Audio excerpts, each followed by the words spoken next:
Hello friends, இன்றைக்கி நம்ம chicken biryani எப்படி பண்ணுறது தான் பார்க்க போகிறோம். குக்கர் சூடாயிடுச்சு.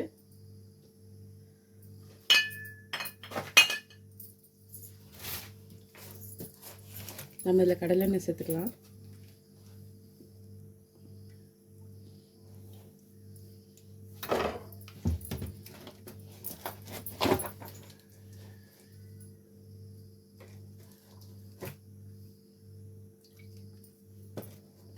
அரை கிலோ அரிசி, அரை கிலோ கறி.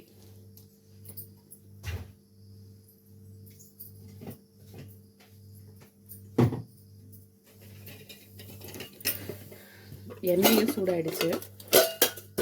மசாலா ஐட்டம் சேர்த்துக்கலாம். கிராம்பு, பட்டை,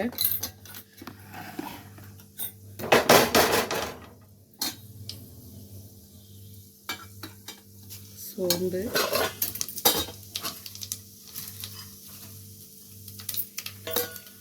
பிரிஞ்சி இலை. ஏலக்காய் இருந்தால் அதிகம் சேர்த்துக்கோங்க.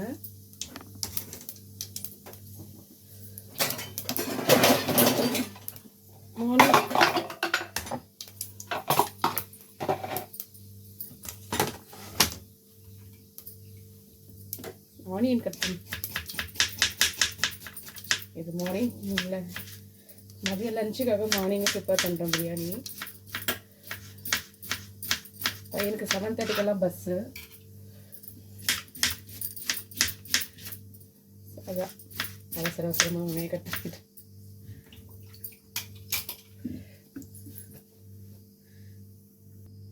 பெருசு பெருசாக இருந்தால் 5 வெங்காயம் வெட்டிக்கோங்க. எந்த சின்ன சின்னதாக இருந்ததுனால 7 வெங்காயம் வெட்டிருக்கேன்.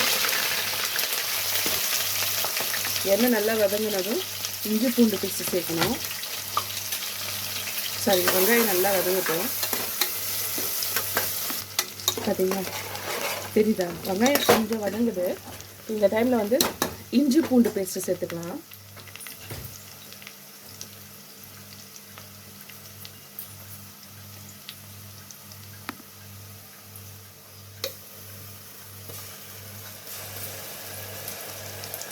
காலையில் சீக்கிரம் எழுந்து அரைக்க முடியாது இல்லையா, அதனால நைட்டே அரைச்சி வச்சுட்டேன் இஞ்சி பூண்டு பேஸ்ட்.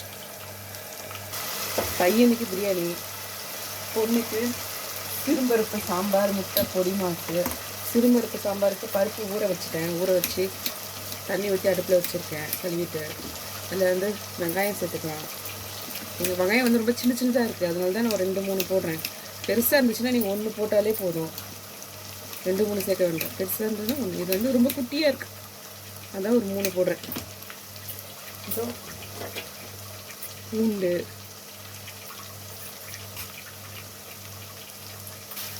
2 தக்காளி,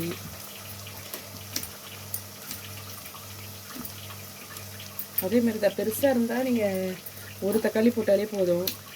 நான் பருப்பு எவ்வளோன்னா 100 கிராம் பருப்பு தான் போடுறேன்.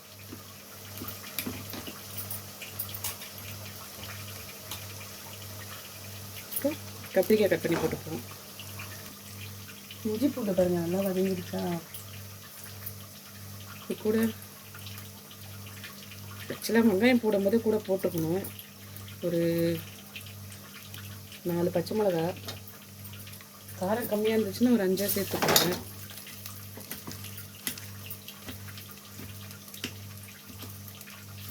இது சிறுபருப்பு சாம்பாருக்கு கத்திரிக்காய் கட் பண்ணியாச்சு, இதிலே சேர்த்துக்கலாம்.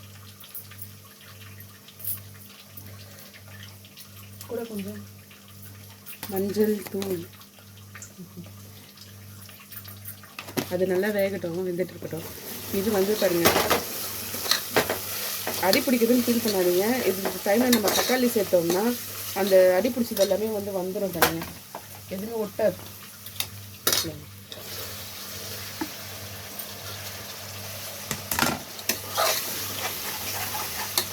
அந்த தக்காளியில் இருக்கிற ஈரப்பதத்தினால அந்த மொத்தமாக வந்துடும். ஒட்டிட்டுக்கலாம் யூஸ் பண்ணும்.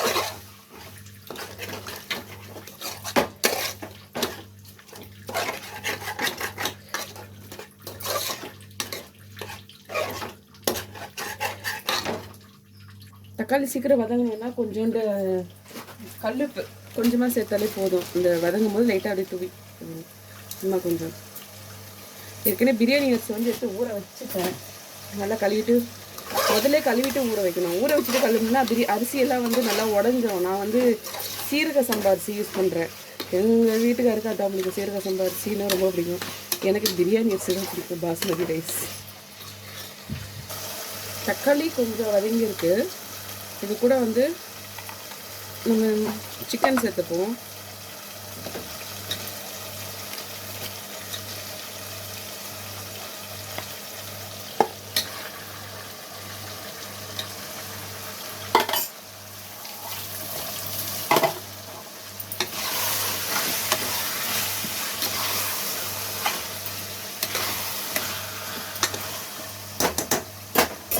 கொஞ்சோண்டு மஞ்சள் தூள். கொஞ்ச நேரம், அதாவது அது வதங்கிச்சுன்னா அதுலேருந்து தண்ணி தனியாக பிரியும். அது வரைக்கும் கொஞ்சம் நேரம் அப்படி லேசாக திருப்பக்கூடாது, லேசாக அப்படி வச்சு மூடி வைக்கணும்.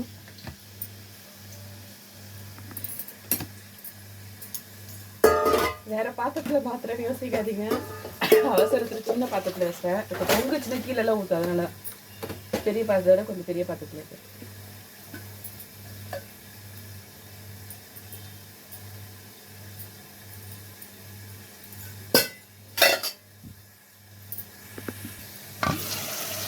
தெரியுதுங்களா?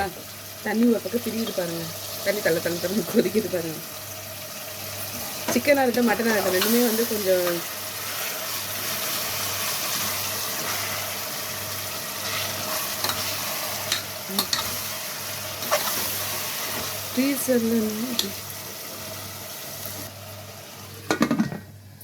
அப்பப்போ கொஞ்ச நேரம் வதக்குங்க. அப்போ தான் வந்து சிக்கன் வெந்துடும். ஏன்னா அரிசி நம்ம ஊற வச்சதுனால அரிசி வந்து சீக்கிரமாக வெந்துடும். போட்ட கொஞ்ச நேரத்தில் சிக்கன் வந்து கொஞ்சம் நேரம் ஆகும். அதனால நல்லா வதக்கிட்டு திறந்து கொஞ்சம் நேரம் வதக்கிடுங்க. இதுவே மட்டன் வந்து அது ரொம்ப நேரம் வேகணும்.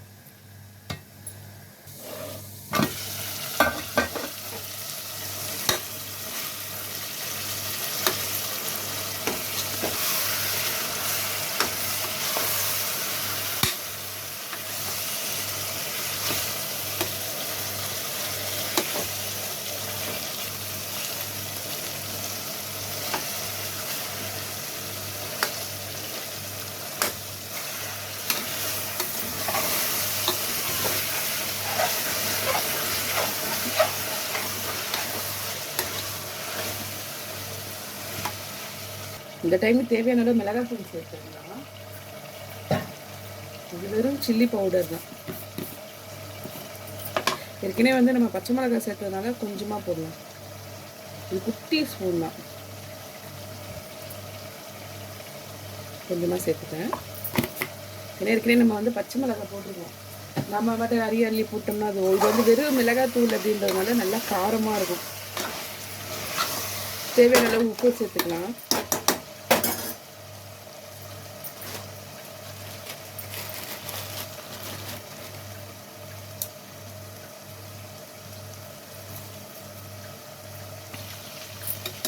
இப்போ வந்து நான் ஒரு அழகு அரிசிக்கு ஒரு அழகு தண்ணி.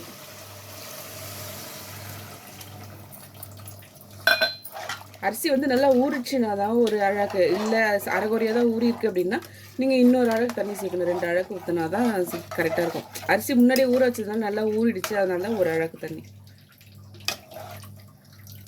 தண்ணி கொஞ்சம் கொதிக்கிட்டோம். அதனால மூடி வைக்கிறேன். தண்ணி நல்லா கொதிக்குது. இந்த டைமுக்கு வந்து நம்ம அரிசி சேர்த்துக்கலாம்.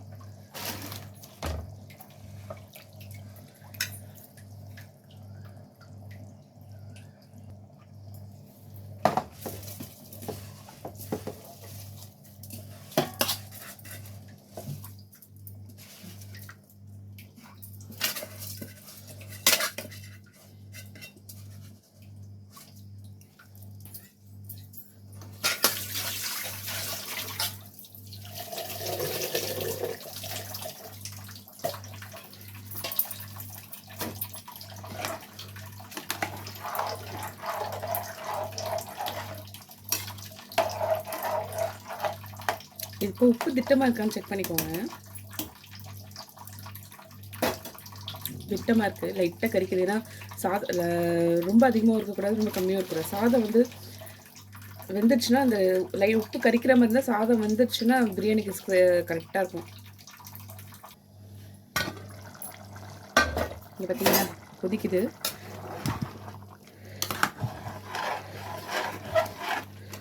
இந்த டைமுக்கு வந்து கொத்தமல்லி சேர்த்துக்கலாம். ஆக்சுவலாக புதினாவும் கொத்தமல்லி ஈக்குவலாக சேர்ப்பேன். அதாவது புதினா கிடைக்கல, அதனால கொத்தமல்லி மட்டும் போட்டுக்கிறேன். இப்போ இந்த டைமுக்கு வந்து நான் தீ கம்மியாக வச்சுட்டு அப்படியே மூடிடுறேன். மூடிட்டு தம் போட்டுடலாம். அந்த பக்கம் வந்து பருப்பு வெந்துடுச்சு. இப்போ அது வந்து எண்ணெய் கடுகு போட்டு தாளித்து அதில் ஊற்றிக்கலாம். ஆமாம் ஆமாம்.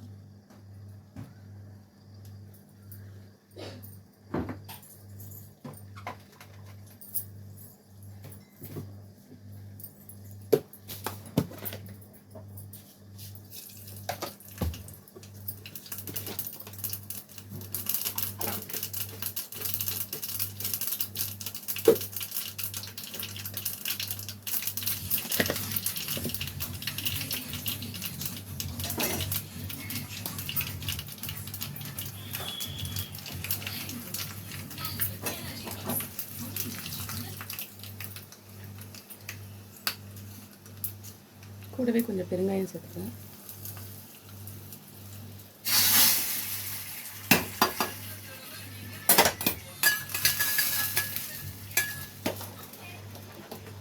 சிறுபருப்பு சாம்பார் ரெடி.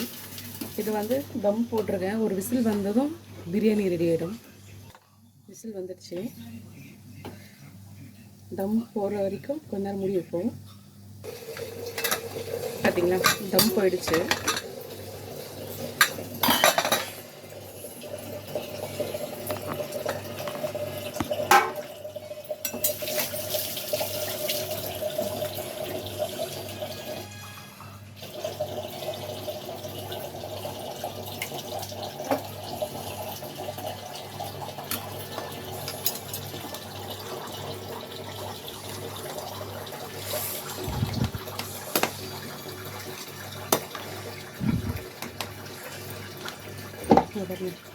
அடியிலேருந்து கலர்ற அடி பிடிக்கல.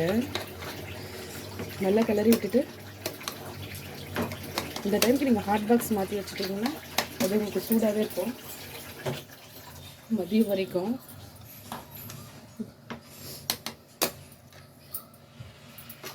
Biryani ready. Mutton biryani, sorry mutton biryani இல்லை, சிக்கன் பிரியாணி. லஞ்ச் பேக் பண்ணியாச்சு.